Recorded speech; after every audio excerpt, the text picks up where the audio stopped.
Sorry about that. I think we were having technical difficulties. Hello.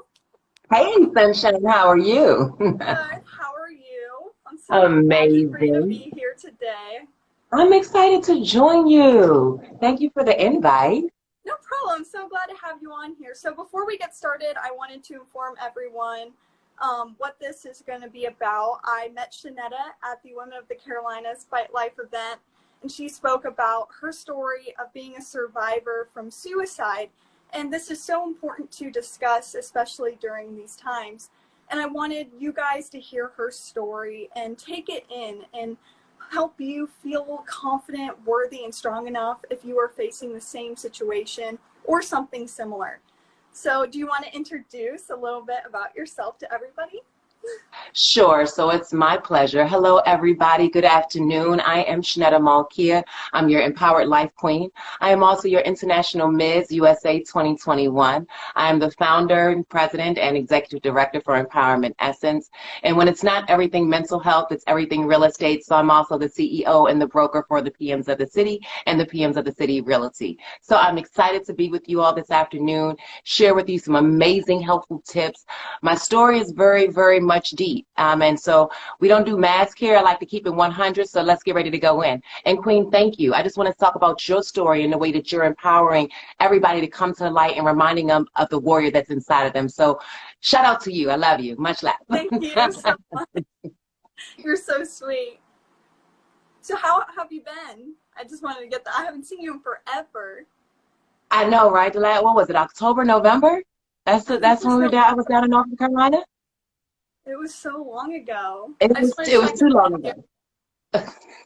Yes, well, I've been following your journey. I'm doing amazing. Since we've last seen each other, we've been to St. Lucia. We had the Crown Check 1212 event. We were there for New Year's.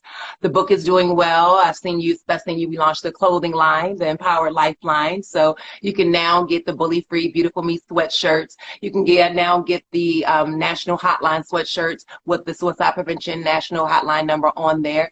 And the book is doing well. So you can follow me at dearbrokengirl.com. You can order the book, Fearless Women Rock, Volume 3. Please order it. Follow Empowerment Essence. Life has been good. It's been good. God is amazing. Yes, yes, he is. All right, so we're going to get started. Let's just hear your story, transparent, full 100%. Yeah, you already know how we do this. So my story starts from when I was about maybe in the 5th grade. I started going through bullying, and I went through bullying from the 5th grade into the 10th grade. And when you're going through bullying circumstances and different traumas and different events and facing bullying, sometimes the events stick with you. So the words that they called me, the names that they called me, the way that they identified me, that stuck with me through my teenage years. And so not being in tune with who I was something that kind of sort of shaped my life. So I started wearing masks so I could start being accepted by different people.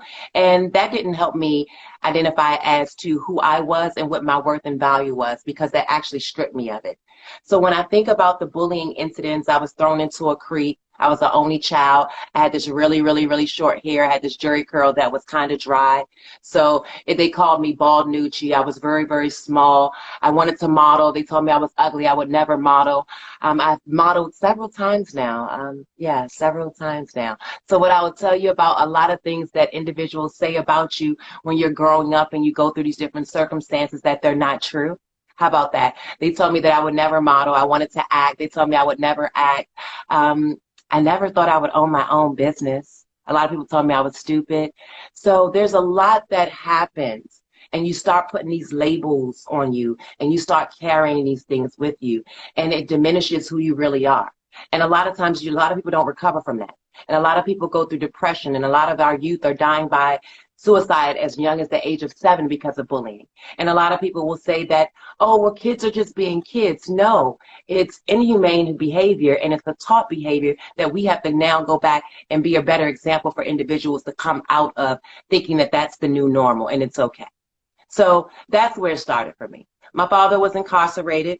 My mother worked 2 jobs, and so I was a latchkey kid. So I was going to school and coming home. That was another problem that I had, because a lot of people didn't see the incidents. And so when it comes down to bullying, documentation as to what happened, where it took place, who may have seen it, making sure you have individuals that are actually there to help you, guide you through and getting you to a safe place was something that was lacking for me. So after going through bullying events, I went through rape. I was raped at 16 years old. I went through different traumatic events from not having friends. I was isolated. I went through depression. I sat alone quite a bit. I talked about my hair. I thought it was about my clothes. They talked about my hair, my clothes, my shoes, my background. It was a little bit of everything. And as you continue to go through life and you never talk about it or never deal with it, you develop shells. And so that's what I did. I developed a shell. And that was the beginning of a whirlwind, a storm in the making. So that's how we got started. And as things went on, I was in high school. I was graduating. I graduated valedictorian. I was actually, at the time that I was leaving high school, my boyfriend had been killed at the time that I was in high school. I was going away to college. At this time, I started dating women. And I had been in a relationship for about 5 years. I was in my mid-20s when I attempted suicide.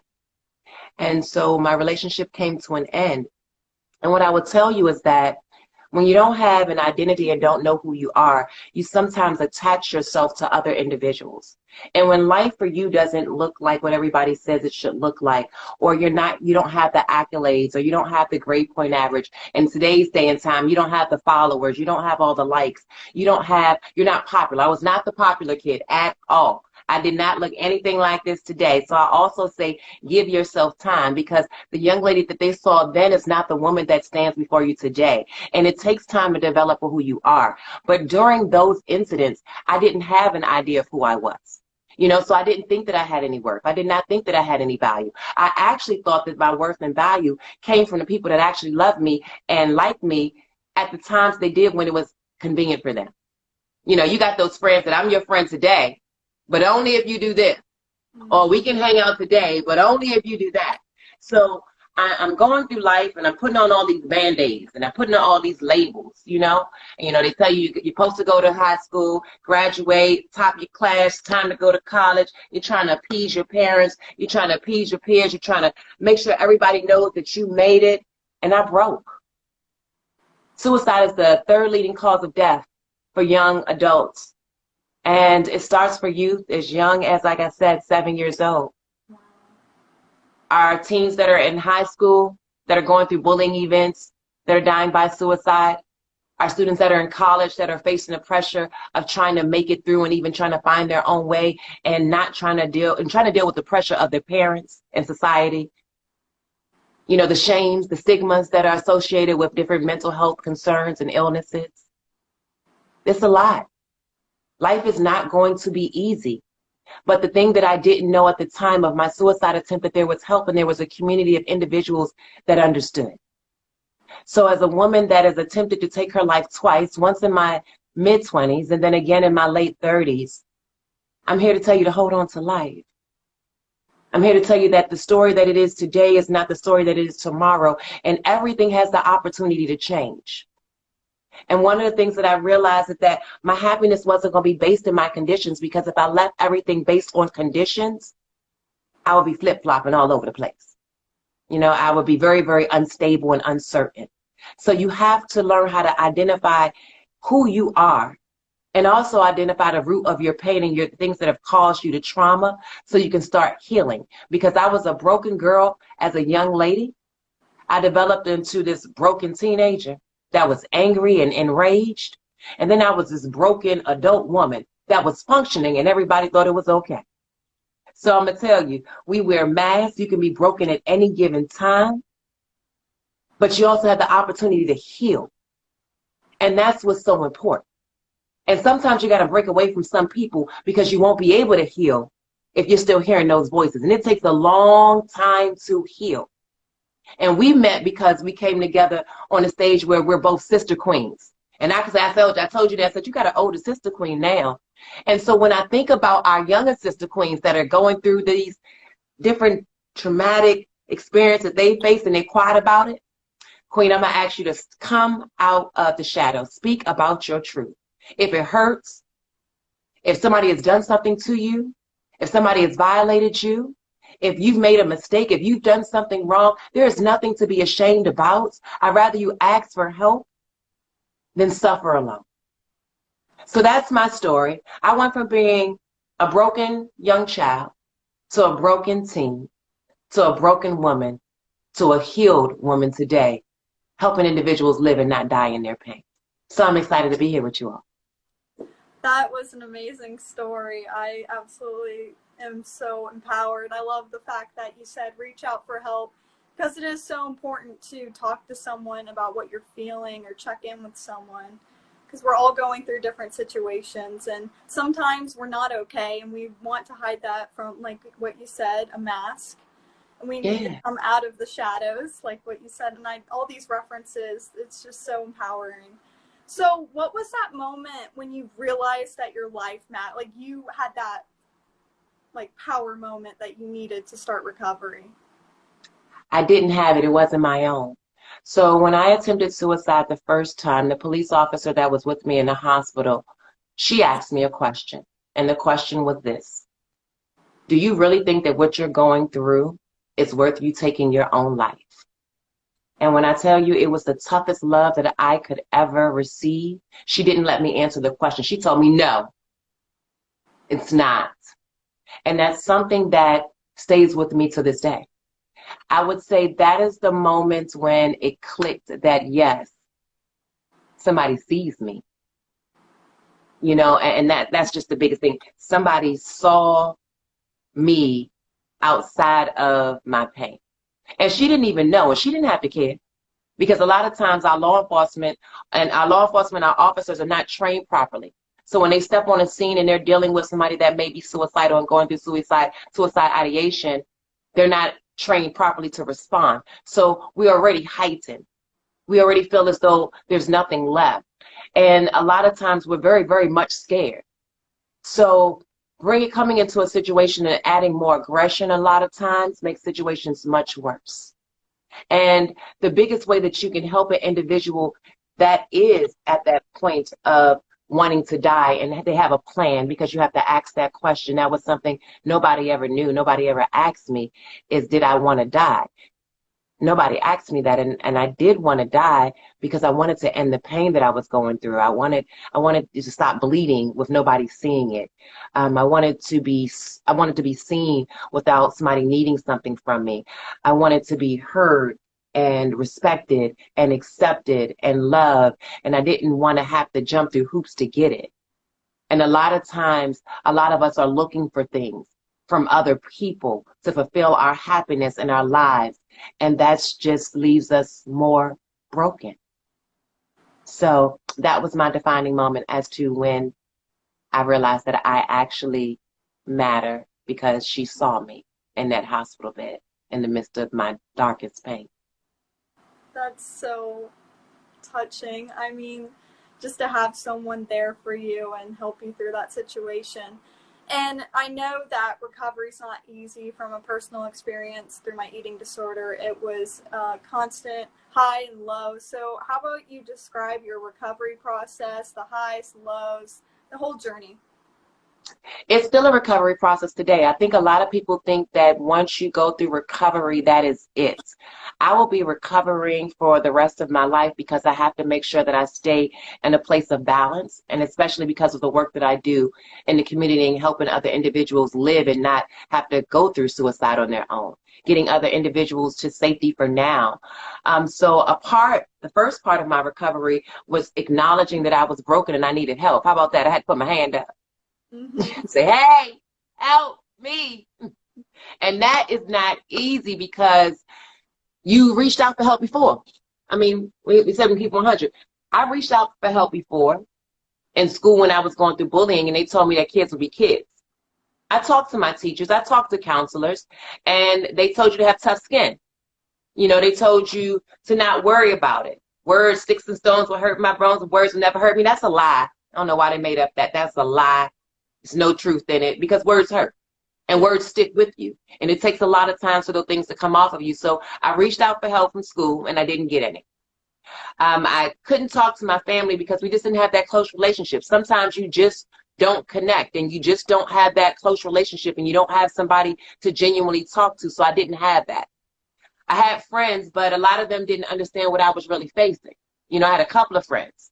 And when I say they can't call them friends today, because when I realized that they were associates, because, and you'll realize that you'll have friends and you'll have associates through life. But I didn't have anybody, a genuine safety net, somebody to talk to. And that's one of the things that I would tell everybody is that you have to make sure that you have a safe place to communicate and talk to somebody. Write this number down for me, everybody. Seriously, if you're on this live right now, I want you to write this down. I want you to share this with somebody. 1-800-273-TALK. That's the National Suicide Prevention Hotline number, and I need you to know that like you know your name. 1-800-273-TALK. See, because I just said you had to be bold, and you had to ask for help. I had to put my hand up, and I asked for help. And when I asked for help, because for me, one of the things that people face when they're asking for help, when they're going through suicide ideation, or they're just trying to go through treatment and get counseling and services, is that there are different barriers that come into play, whether it be finances, whether it be insurance, health insurance, you know, whether it be transportation, whether it be having a safe place to talk to. There are different reasons why people don't reach out for help. And a lot of times it's a lot of stuff with the stigmas. I don't want anybody to know, or what are people going to say about me? So those are the things, those are the first step, asking for help, taking the time to ask for help. You are your strongest at your lowest point when you can say, it's okay, I'm not okay, but I'm not going to stay not okay alone. I'm going to ask for help. That's step one. Step number two is to recognize that you may be broken. You may be hurt. You may have some things that need to be healed inside of you. And I had to do that. And that's not an easy thing to do, to look in the mirror and say that, wow, that hurt. I really been through some things. You know, so for the child that was abandoned, for the child that, you know, that was homeless, that was in the street, for the child that was bullied, for the child that's taking care of their parents, for the child that doesn't have food, for the child that doesn't look like everybody else, for the child, for the adults. I'm saying the child. Let's not forget our teens and our adults. This plays out for everybody across the board. See, suicide doesn't discriminate based on our age, race, color, ethnicity, background, status, none of that. It doesn't care. It just comes in to take lives. And so I ask you to realize the areas in your life that may be causing you pain. And sometimes it hurts to go back and evaluate those areas because you don't want to touch them. But if you don't touch them, then you can't heal them. And then you can't realize who you really are, so you can rise in your true potential and your strength. Because I would have never risen into the woman that I am today had I never taken the time to recognize the brokenness inside of me. I would never have been able to do it. I would have been still stuck on what they said and what they thought, you know, and I never would have developed my own voice. So the lies that the enemy spoke to me, I wasn't worth it, I didn't matter, I had no value, nobody cared, they were all lies. And sometimes those lies go over and over and over and over in your head, and you believe them. And if you don't have an identity and know who you are, and you don't have somebody that's able to pour into you, and you don't have something to tap into you to give you the reassurance of who you are and what you're going through, because don't get it twisted. We have bad days. But in the midst of those bad days, I can look back over my worst days and know that God is still with me, and that's how I'm living today. And I think that that's the difference between me and a lot of other people. See, because I didn't have money for therapy. I didn't have money for counseling. There were no groups. When I left the hospital, they sent me home with no resources. So I had to find things out on my own. And I didn't even find those true resources out until I was in my mid-30s when I did my first pageant. And I talk to parents, and I hear individuals today say the same thing, that youth are in the hospitals, individuals in the hospitals, and leaving with no resources. You know, people don't even understand when individuals are having a crisis and they're breaking down. Individuals don't even recognize when another person is depressed. In the workplace, the bullying that takes place in the workplace that contributes to the mental anguish on another person, another individual. The memes that go around, the ill comments that happen, the comparisons. It's heartbreaking. And I decided that it was going to change and I was going to be a difference. I don't talk about a lot of things that may be popular to a lot of people, but I'm going to talk about the things that are of importance. So I need you to be able to ask for help. I need you to be able to recognize the areas in your life that may need to be healed. And then I need you to give yourself some room to break. And when I say give yourself some room to break, is to genuinely be vulnerable with yourself, to acknowledge your true feelings. Take off your mask. It's not in your degrees. It's not in your groups. It's not in your statuses. I'm asking you to take off your mask and find out what needs to be healed. If you have to take medication, take your medication. If you need to connect with a therapist, connect with a therapist. If you need to change therapists because that therapist's not working, you need to find somebody else, switch that too. And when you're coming into pageantry and you're trying to find your way and you're developing your voice, be genuine, because we need your genuine voice. You have so much to contribute and offer. Those are the first two areas that I would ask you to do, is ask for help and realize what areas need to be healed. And then number 3 is give yourself room to break. Be vulnerable with yourself. Take off your mask. Those are some of the steps. Those are so beneficial and powerful. Like, I never thought of it like that, but I mentally went through it and physically went through it. And just to hear it verbally, it's really like recollecting all my thoughts from it. And it's so important to reach out for help, because my cousin Caroline, she's in here, and she was one of the first people I talked to, and she helped me through that whole process of recovery, and she was an outlet for me to talk to and felt comfortable and safe with. And it's just amazing when you have someone to talk to. So make sure to just take off your mask, like you said, which I love that, and just breathe and reach out, because you matter and we all matter. We're all going through different situations. So, and we're going to heal differently. Excuse me? And we're going to heal differently. Your situation is going to be very different. Healing is going to be very different for all of us. So find your way. Find what works for you. Dance is a way of healing. Mm-hmm. Art therapy is a way of healing. So find your way. Take your time also. But don't sit in that pain too long, because, oh my, there's so much more to life that you will be missing out on if you do not take a step forward. Just one. I just asked you to take one. Mm-hmm. Just a small one. And it's so important that, because we all have different journeys, and especially it never ends. It's a constant battle, and it's every day you have to check in with yourself, check in with your friends, because it never goes away. But the way I've been able to battle through it is with God, because He has been that support system that I needed to just stay strong, because I know that He's there with me all the time.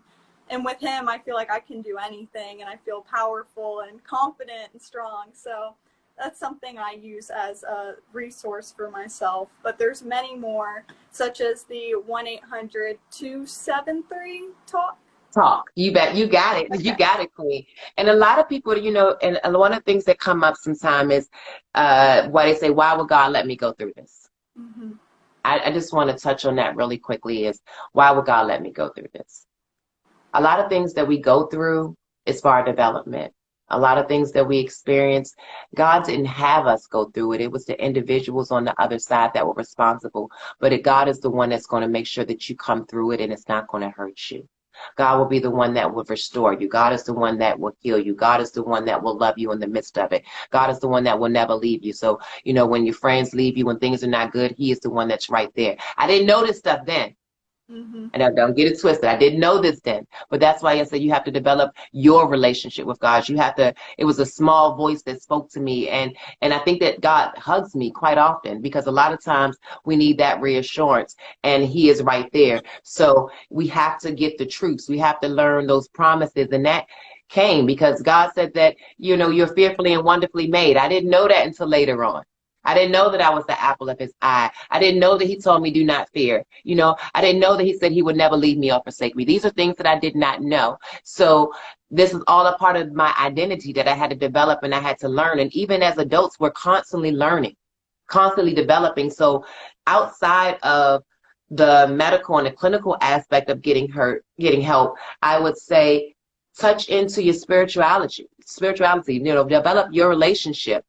Find your way, because that was my peace on a lot of times when I couldn't go to a therapist, but I could sit and listen to gospel music. When I could read my Bible, you know, God had a way of just sending me what I needed at that moment. He talks to me through movies. I love movies. I'm always watching movies, and he speaks to me through movies. I'm talking about cartoons. I still watch cartoons. I'm like, I gotta watch this new Sing 2. So, you know, he speaks to me through so much. So leave room for God to be able to speak to you and minister you in any way possible. Amen. That was beautiful. Beautiful. So I saw on your bio sheet that you developed a organization, Empowering Essence. How about you tell everyone a bit about that organization? Sure. So Empowerment Essence is my foundation. I started in 2014. I started that during my reign as Ms. Maryland, United States, 2014. And we focus on eradicating suicide and bullying for youth and young adults. So what does that mean? So that means I've developed different programs and a series of events that help individuals, one, identify when a person is in crisis, two, how to recover, three, how to support, and four, how to continually support in the midst of a crisis. So we have different workshops, we have different trainings that we offer. Our new trainings that we're bringing on board this year, and I'm so excited about them, are the Assist training and then Safe Talk. These are two trainings that are specifically scientifically designed for suicide intervention and post-intervention and post-prevention. So I'm excited about those. Those are coming on board. We have the Bully Free Beautiful Me campaign that we do every year. That's an amazing workshop. We do that for our youth ages 7 to 17. We have our Crown Check 1212 series for our young adults and our adults. We have our Kings with Purpose. We're starting a new mentoring program. So we have quite a few things that we're doing. And we produced our first PSA back in 2016. And we're looking at producing another one as soon as COVID lightens up. We just want to make sure we keep everybody safe while we're going through these different trying times, even today. So yeah, that's what we're focusing on. We are truly focused on making sure we're out in the community, advocacy, awareness, education, and then making sure individuals have the tools to be successful to go back home with. I love that. So this is a huge organization that you've developed. It's taken time, effort, energy, and it's growing. And that's what I absolutely love about what Queens are doing, because you can turn something so little into something so big by just using your voice. So I think that's You so most certainly can. You can, and it doesn't, and a lot of people think that it has to be big. Our motto is one life saved is one life given. Mm-hmm. If I touch one life, my job is done. You plant the seed and let it grow. I'm not worried about numbers. I'm worried about the lives that are saved.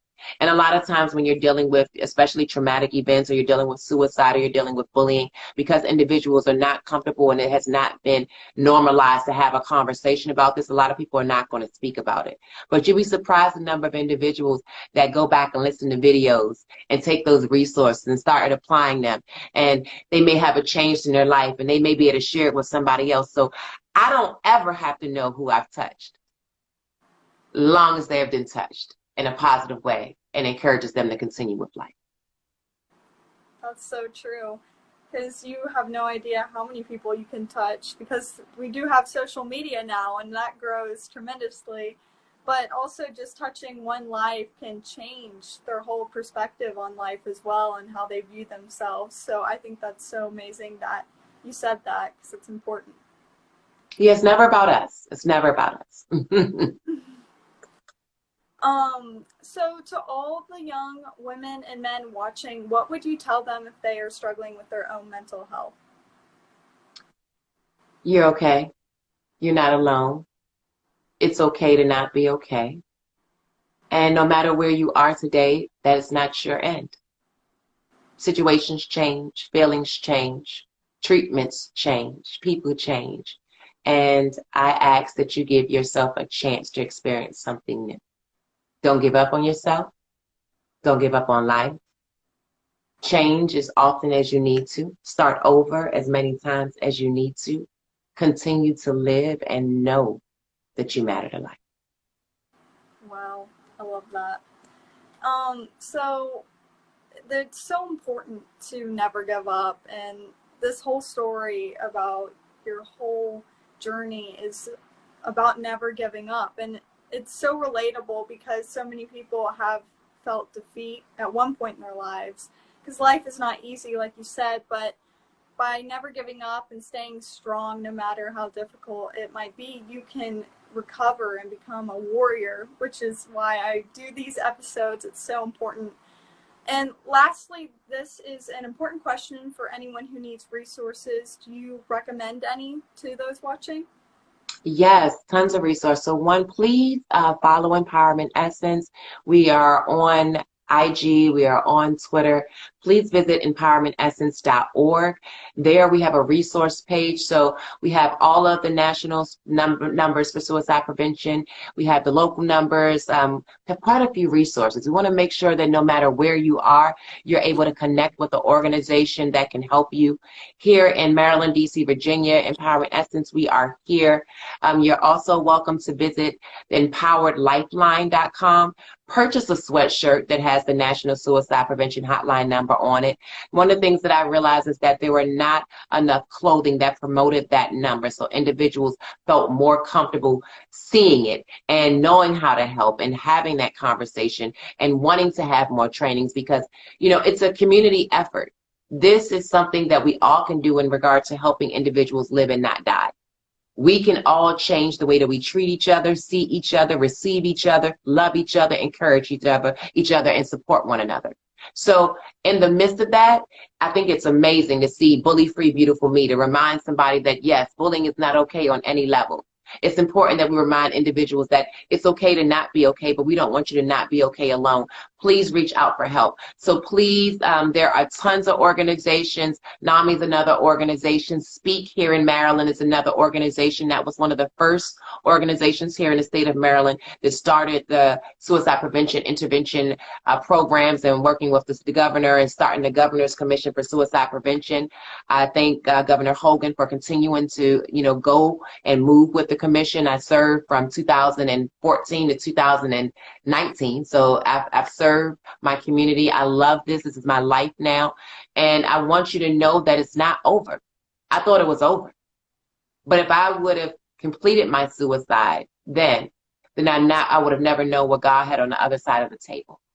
So I ask you to hold on. And if you ever need somebody to talk to, I'm right here. There are so many individuals that care. So please reach out. Yes, reach out to her. I will also provide social media in the description of this live. I think Caroline asked a question. Where can we get the sweatshirts? Yes, indeed. So empoweredlifeline.com. Please visit and share. But yeah, you can get the sweatshirts. They're different colors. We have different ones. So I appreciate it. Thank you for the support. And just for the babies, especially for our little youth, they need to know. Yes, so I'm definitely going to purchase the sweatshirt after this live. So you can count on me on that. Thank you so much for joining this live. Is there anything else you'd like to add? I just ask you to remain encouraged. I ask you to be patient with yourself and patient with others. I truly ask you again to write the 1-800-273-TALK. Please keep that number on speed dial. I ask you to visit empowermentessence.org. I ask you that you visit dearbrokengirl.com. Look at the trainings that we have. Bring us to your community. How do you give back? How do you help your community? You bring an organization in. We host a training so that you are properly prepared and engaged to make sure that another person lives and does not die by suicide. It's a community effort, and we can do it together. Yes, ma'am, we can. Thank you so much for this empowering live. It has been one of my favorites just because you at the Women of the Carolinas Gala really empowered my life and impacted me. So I hope that everyone took in this conversation. I hope it inspired you to never give up. Thank you so much for joining. Thank you, Queen. All right. And talk to you soon. Bye. Bye.